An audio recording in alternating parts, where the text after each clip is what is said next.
you air me out like this every time. It's pathetic. You humiliate me to hide your own emptiness. But the performance is over. I'm leaving. I used to think humiliation was like background noise. At first it stings, but then it dulls, and eventually you convince yourself it's just part of your life. That's what I told myself every time my wife laughed at my expense.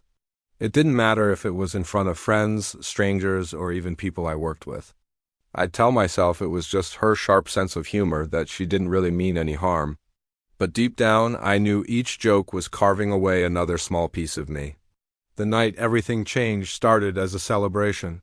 It was a company dinner at a fancy venue with expensive wine, the kind of place where everyone pretends their lives are absolutely perfect.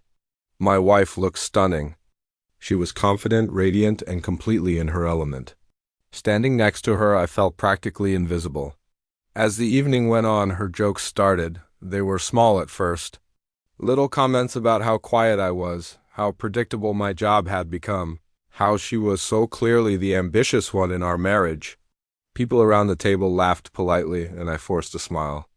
Then she crossed a line she had crossed many times before, but never this publicly, never this loudly. She raised her glass for a toast and joked about how she had married potential, not results. The whole table erupted in laughter. My face burned and my chest felt tight.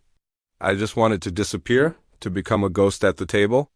She either didn't notice my reaction, or even worse, she did and she enjoyed it. I didn't confront her that night. The drive home was silent. I just focused on the road while she scrolled through her phone, looking satisfied and content. And in that silence, something inside me finally broke. It wasn't loud or dramatic. It was a quiet, firm realization that I was done begging for basic respect from the person who was supposed to be my partner. Over the next few days, I said very little. She mistook my silence for surrender, just like she always had.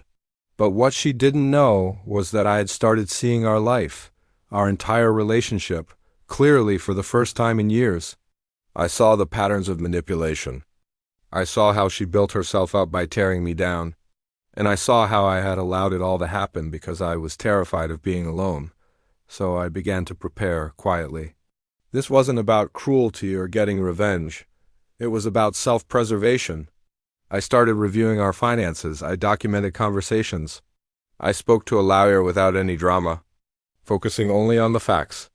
And I learned things I wish I hadn't, about hidden accounts she had opened, about major decisions she had made without me, about how carefully she had positioned herself as the star of our shared life while reducing me to a forgotten supporting role. Then came the moment she never, ever expected. We were at another gathering, a smaller one this time, with close friends and colleagues. As usual, she was in her element, charming, dominant, and sharp-tongued. She made another joke at my expense, this one harsher than the rest, implying that I would be absolutely nothing without her guidance. The familiar laughter followed. She looked at me, waiting for my usual forced smile, my usual quiet acceptance, but this time I didn't smile. I calmly stood up and thanked everyone for coming. My voice didn't shake. I didn't raise it, I just told the truth. I spoke about the years of belittlement that she had disguised as humor. I talked about the private insults hidden behind her public charm. I mentioned the financial decisions that were made without any partnership. I spoke about the respect that was always demanded from me but never returned. The room fell completely silent. At first she laughed, assuming it was all part of some elaborate joke. But when she saw my face and realized I was serious, her expression completely shifted. I didn't attack her character or insult her. I didn't need to. I just let the cold, hard facts do the work for me. I let clarity replace all the emotion. I ended my short speech by saying I was done playing small just to make someone else feel powerful. And then I walked out before she could even respond. The fallout was immediate and brutal. Friends took sides. Some disappeared from my life completely. Others called me to apologize, saying they had always felt uncomfortable but never knew what to say. My wife tried everything to regain control. There were tears, there was anger, there were wild accusations, but the dynamic had fundamentally shifted. She no longer controlled the narrative all by herself. For the very first time, people were seeing behind her carefully constructed performance. The divorce wasn't explosive. It was precise. She fought it at first, but then she realized the leverage she thought she had was completely gone. The humiliation she once wielded so freely no longer had any effect on me. I wasn't reacting anymore. I wasn't feeding the cycle. I was done. Months passed. At first, the silence in my home felt strange and empty, but soon it became peaceful. I started rediscovering parts of myself that I had buried for years: my confidence, my curiosity, and most importantly, my self-respect. I rebuilt my life slowly, deliberately, without feeling the need to prove anything to anyone. Then one evening, long after all the dust had settled, she called. Her voice was softer, uncertain. She said she finally understood what she had lost. Not just the marriage, she explained, but the person who had loved her unconditionally.